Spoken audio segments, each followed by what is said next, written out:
En même temps, bon, il va y avoir une part de ce texte qui va suivre son processus législatif, ça va prendre du temps, il va falloir attendre ensuite les décrets. Est-ce que, au fond, une loi était-elle vraiment nécessaire? Est-ce que les textes qui existent aujourd'hui ne suffisent pas pour expulser les imams radicalisés ou fermer les associations qui sont soupçonnées de fonctionner de manière illégale par rapport à la loi de 1905?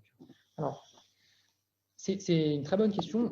Aujourd'hui, on peut faire beaucoup et on fait beaucoup avec les textes tels qu'ils existent. D'ailleurs, on n'a pas attendu cette loi sur le séparatisme pour agir. Moi, j'ai été élu député en 2017, vous l'avez rappelé.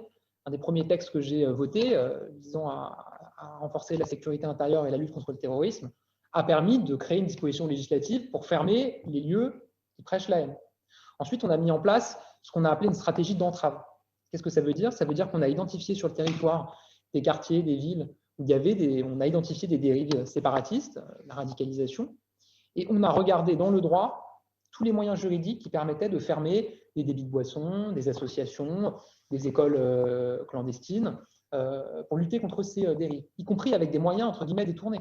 Fermer des lieux dans lesquels on constate une dérive séparatiste en s'appuyant sur, par exemple, des normes sanitaires, des normes d'hygiène, des normes de sécurité incendie.